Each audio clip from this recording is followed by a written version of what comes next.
안녕하세요, 시사클릭의 한지입니다. 우리나라는 이 코로나19 진단키트를 일찌감치 개발을 해서 그 어느 나라보다 빠르게 이 확진자 수를 파악하는 것은 물론이고 역학조사 등에서도 정말 발빠른 대응을 하고 있는 상황이죠. 그런데 안타깝게도 국내 언론과 야권에서는 이런 정말 훌륭한 문재인 정부의 이 대처를 언급을 하지 않고 이 다가온 총선에서 비난만 앞세운 프레임 씌우기 경쟁에만 빠져있는 상황입니다. 수많은 가짜뉴스와 정치적 프레임 현혹에서 벗어나서 외신들이 전하는 소식은 어떠한지 좀 이야기를 들려드릴 텐데요.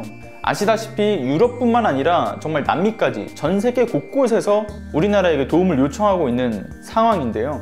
단순히 진단키트를 공급해달라 이것으로 그치는 것이 아니라 이 방역 체계까지 알려달라고 요청을 하는 중이라고 해요. 그렇게 이런 상황 속에서 우리나라가 보유하고 있는 진단키트를 과연 어느 나라부터 공급을 해야 할지에 대한 것이 이슈로 지금 떠오르고 있는데요. 그 기준이 되는 요소는 당연히 우호적 관계를 유지하고 있는 나라들이겠죠. 예를 들면 6.25를 참전했는지 여부라든지 아니면 경제적으로 우호 관계를 계속해서 유지해 오고 있는지 등이 아무래도 이 공급 우선순위에 중요한 영향을 끼치고 있는 상황입니다. 가장 먼저 우리나라로부터 키트를 제공받은 미국의 경우에도 6.25 혈맹으로 지금까지 우방국으로서 계속 함께 해오고 있고 지금 상황이 굉장히 심각하다라고 보는 콜롬비아의 경우에도 대통령이 나서가지고 70년 전에 유일하게 남미에서 이 자신들이 한국전에 참전을 했다라는 것을 강조를 하고 있어요. 거기에 대해서 문재인 대통령과 통화했다라는 것을 특보로 전달하면서 우리나라와 사이가 정말 돈독하다 이런 것을 자국민에게 어필하고 있는 중이고, 에티오피아의 경우에도 6.25 당시 자국 상황이 정말 좋지 않았음에도 불구하고 6,000명이 넘는 병력을 보내줬었고, 지난주 마다가스카라죠. 아니면 카메룬이라든가 이렇게 아프리카 대륙에서 벗어나지 못하던 우리나라 이제 교민들을 국내로 안전하게 수송하는 데 정말 큰 도움을 줬었기 때문에 네티즌들 사이에서 큰 지지를 받고 있는 중이에요. 그리고 우리나라의 신형제국으로 부상해왔던 아랍에미리트의 경우에는 경제적 우호 관계를 유지해 오고 있는데, 예를 들면 우리나라가 그들의 사막에 농사를 좀 지을 수 있게 좀 지원을 하기도 했었고요. 2019년에는 가스공사와 함께 했었던 아랍에미리트의 유전과 가스전의 이 개발 사업을 협력하기도 했었죠. 그뿐만 아니라 우리나라의 25척의 이 LNG선을 발주하기도 했었고요. 이런 경제적인 우호 관계에서 조금 더 한 발 더 나아가서 이 아랍에미리트의 경우에는 자국 내 고층 건물들에다가 태극기라든가 아니면 한글을 띄우기도 하면서 우리나라와의 어떤 관계를 좀 과시하고 있는 중이라고 해요. 그러니까 아랍에미리트 같은 경우는 그렇게 우호적 관계를 유지해 오면서 미국 다음으로 이 진단키트를 공급받아가지고 진단 속도가 전 세계에서 가장 빠른 국가 중 하나로 올라선 상황이죠.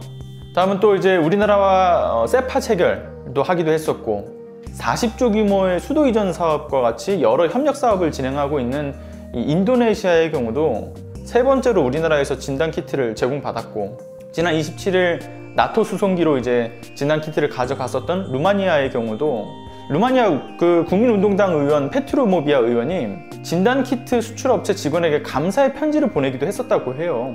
루마니아의 국민들이 악정고투에서 최고 품질의 한국산 제품으로 이 혜택을 볼 수 있었던 것에 정말 깊은 감사의 말씀을 전한다, 이런 게 편지의 주요 내용이었다고 해요.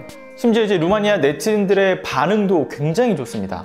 대한민국은 내 마음속에 있고 영원한 친구가 될 것이다, 이런 얘기도 달린다고 해요. 그리고 다음, 지난 6일날 페루의 대통령도 문재인 대통령과 전화통화를 했는데요. 한국이 초기부터 적극적으로 대응을 우리가 해왔던 것처럼 페루도 이렇게 좀 신속히 진단 검사를 진행하는 것이 효과적이라고 본다. 그렇기 때문에 이제 한국의 기술력, 특히 진단키트가 좀 필요하니까 특별히 우리나라가 좀 관심을 준다면 한국의 버금가는 좋은 결과를 낼 수 있을 것 같다, 이런 것을 좀 강조했다고 하네요. 그리고 지난달 28일 페루에 있었던 우리나라 국민 200여 명이 전세기를 통해서 귀국할 수 있었던 것, 거기에다가 1963년에 페루와의 수교 이후에 2011년이죠. 자유무역 협정을 발효한 뒤에 서로가 정말 아주 중요한 이 경제협력 파트너가 되었기 때문에 방역 및 치료 경험, 그리고 임상 데이터 등을 페루 정부와 적극적으로 좀 공유를 하겠다, 그런 화답도 문재인 대통령께서 말씀을 하셨죠. 그만큼 전 세계적으로 좀 절박한 상황 속에서 도움을 요청할 만한 신뢰도 높은, 그리고 정말 좋은 결과를 보여줬던 나라가 지구상에서 거의 우리나라가 유일무이하다, 이런 이야기가 나올 정도로 세계 각국에서 우리나라에게 정말 이뻐 보이려고 계속해서 어필을 하는 중이라고 해요. 아니, 오죽하면 우리나라와의 갈등이 돌이킬 수 없을 정도로 지금 악화가 되어 가고 있는, 아니 된 상황이죠. 일본의 경우에도 뭐 한국에 취재하러 와가지고 정말 유통망이 잘 정비가 되어 있다, 국민들 시민의식이 왜 이렇게 뛰어나냐, 뭐 이런 극찬을 하고 좀 돌아가고 있다고 하니까, 심지어는 그 우익 언론으로 유명한 상케이라고 하는 곳조차도 우리나라 진단키트가 정말 매우 훌륭하다, 이런 극찬을 내놓고 있어요. 근데 이 밖에도 일본 언론 매체들 중에서는 늦었어도 지금이라도 얼른 우리나라에 도움을 좀 요청을 해야 된다, 도움의 손길을 받아야 한다, 이런 의견도 나오고 있다고 합니다. 물론 그들이 상당히 좀 어려울 때마다 손을 내밀어줬던 우리나라에게 돌아오는 것은 일본 극우, 아베 정권의 어떤 모욕적인 태도라든가 발언들이었죠. 따라서 지금껏 갈등을 조장해온 이 일본의 경우에는 우선순위에서는 상당히 밀려날 것이라고 생각이 다들 드실 겁니다. 저도 그렇게 생각하고요. 전 세계 많은 국가들이 우리나라에 간절히 도움을 요청을 하고 있지만 이렇게 우선순위가 밀려남에 따라서 희비가 엇갈리는 상황인데요. 심지어 물량 공세를 펼칠 수 있는 중국조차도 진단키트의 정확도가 많이 떨어진다고 해요. 그래서 우리나라의 어떤 진단키트에 대한 가치는 계속해서 좀 이렇게 상승 중이라고 하고요. 자, 하지만 이런 상황 속에서 안타까운 그런 나라들도 좀 몇몇 보이더라고요. 그러니까 흔히 얘기해서 줄을 잘못 썼다라고 얘기를 해야 될까요? 그러니까 베트남의 경우에는 지난주까지 베트남 보건부 차관의 어떤 인터뷰 내용에 따르면 일본 기술을 정말 극찬을 했대요. 그 극찬을 하면서 일본 키트와 의료 기술을 선호한다, 그렇게 떠벌리고 다녔죠. 그런데 갑자기 뭔가 잘못되어 가고 있음을 느낀 것 같아요. 일본에 얻을 게 없구나라고 판단이 드니까 갑자기 우리나라로 전화를 걸어가지고 뒤늦게 도움을 요청을 하고 있다라고 하더라고요.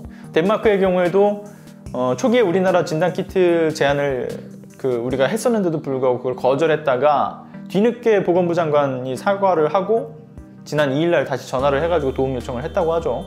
불과 얼마 전까지만 해도 해외 정말 여러 나라들은 이 한국인 입국 금지 시켜라, 그러니까 입국 금지 조치를 취했었잖아요. 한국인 입국 금지 선언까지 하면서 경계를 해왔는데 지금은 진단키트를 경쟁적으로 요구를 하고 있는 상황이에요. 위기를 기회로 바꾸어서 이 경제적인 어떤 침체 국면이라고 하는 그런 상황 속에서 수출을 활성화하기도 하는 등 잘 견뎌내가고 있는 그런 우리나라는 코로나19가 잠잠해지면 정말 어떤 평가를 받게 될지 세계의 관심을 좀 한몫에 받고 있는 그런 상황이라고 보시면 될 것 같습니다. 키신저 전 미국 국무장관은 이런 말을 해요. 코로나19 사태가 세계 질서를 정말 영원히 바꿔놓을 것이다. 제 개인적인 생각으로는 이 시기를 우리가 정말 잘 견뎌낸다면 우리나라가 세계 질서의 중심에 서게 될지도 모른다, 그런 생각이 듭니다. 좀 두서없었지만 오늘 끝까지 제 말에 경청해 주셔서 감사합니다.